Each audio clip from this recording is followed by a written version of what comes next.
안녕하세요. 혼방하는 한의사 키박사 김성훈입니다. 오늘부터 지난 시간부터였죠. 지난 시간부터 키박사 내 아이의 키를 부탁해 키 크기 전수라는 제목으로 혼방을 진행하고 있습니다. 지난 시간에는 우리 혼방의 순서를 어떻게 할 것인가에 대해서 설명해 드렸는데요.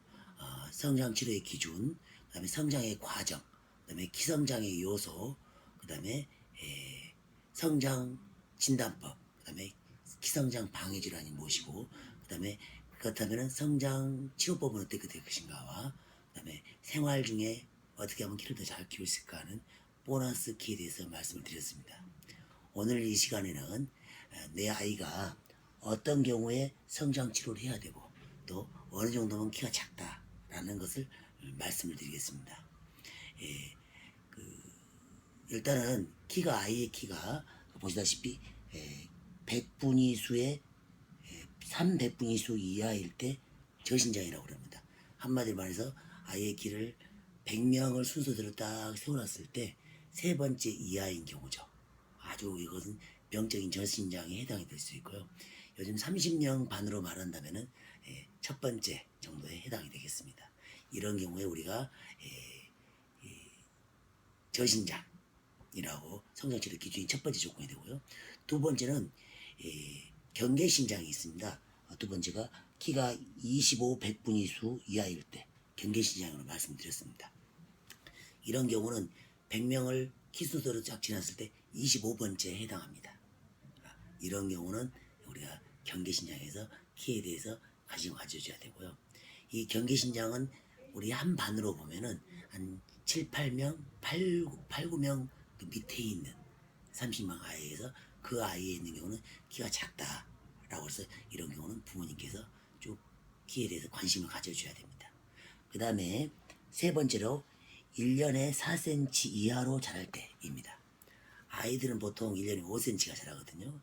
근데 4cm 이하로 자랄 때 5년 동안 이런다면 5cm가 작아지고 예를 들어 사주기 전까지 10년 동안 1cm 작게 작았다 그러면 컸다 그러면 10cm가 작아지는 거죠. 이런 경우에 우리가 물론 키가 4cm 이하, 뭐 3cm 자라는 애들도 있습니다. 이런 경우에 우리가 키성장에 대해서 관심을 가져줘야 되고요. 그 다음에 네 번째가 2살 어린 아이와 키를 비교했을 때 키가 같다는 거죠. 이럴 때는 우리가 1년에 5cm 자란다고 했잖아요. 한 살이라면은 한 살 어린 친구하고 키가 같다면 5cm가 작은 것이고요. 2살 어린 친구하고 키가 작다면 10cm가 작은 경우죠. 그래서 동생보다 키가 작은 형에 해당되겠습니다. 이런 경우도 갭이 갈수록 늘어나기 때문에 성장치료에 관심 가져줘야 됩니다. 그 다음에 5cm 이상 자라다가 갑자기 2, 3cm밖에 안 자랄 때가 있겠죠. 이런 경우는 두 가지 요인입니다. 하나는 아이가 키가 커야 되는데 성장 방해 질환이 있을 수 있겠죠. 그러면 성장 방해 질환을 제거를 해줘야 되고요. 그 다음에 또 하나는 성조숙으로 인해서 사춘기가 빨리 온 경우입니다. 그런 경우는 잘 자라다가 갑자기 확 키가 안 자라죠. 그러니까 그 전에는 부모님들이 우리 아이들이 얘가 키가 잘 자란다 그래서 안심을 하는 경우가 있는데 갑자기 키가 작아진다면 사춘기가 지나면서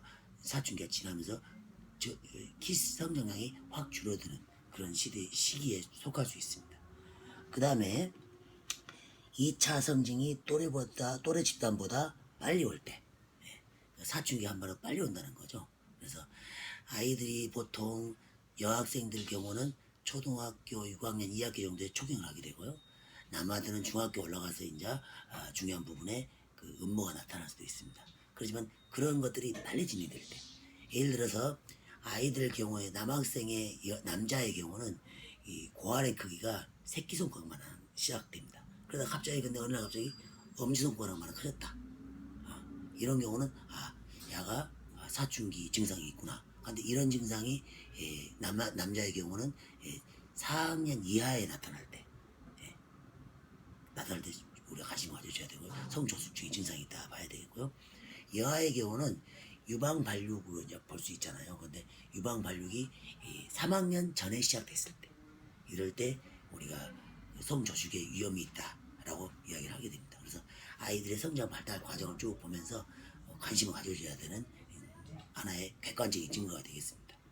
그 다음에 키가 작아서 자신감이 결여될 때, 이제 키가 작으면은 근력도 떨어지고, 그다음에 발달이 조금 덜 되다 보니까 학습하는 데도 많이 저하가 되거든요. 그래서 뭐 체육 시간 같은데 밀리게 되니까 힘에 밀리지 않습니까? 그러다 보니까 얘들이 상당히 자신감이 결여되고, 또 수업 중에도 뭐 발표를 해야 되는데 좀 자신감 결여 때문에 학습하는데도 자신감 결여로 인해서 학습이 뒤처지거나 또 재미를 없어하거나 하는 경우를 많이 볼 수 있습니다. 이렇게 우리가 성장 치료의 기준을 한 6가지로 분류를 해봤습니다. 오늘 이 시간에는 어떤 경우에 사랑하는 아이의 키 성장에 관심을 가져줘야 되고 또 치료를 해야 되겠는가라는 그런 조건에 대해서 말씀드렸고요. 제가 혼방을 진행하고 있습니다만은 물론 여러 우리 키가 작으신 작은 아이를 데리고 있는 부모님들과 정보를 공유하고 또 그 어떤 상황이 될 때 동행하고자 하는 그런 마음에서 이 혼방을 진행하고 있습니다. 혼방을 진행하는 데 있어서 여러분들이 보다 많은 성원과 또 그 지지를 해준다면은 키박사 저는 더 많은 좋은 정보를 여러분에게 공유를 할 수 있는 그런 상황이 되겠습니다. 여러분이 성원을 많이 해주시면 저도 게으르지 않게 이 혼방을 쭉 진행하겠습니다.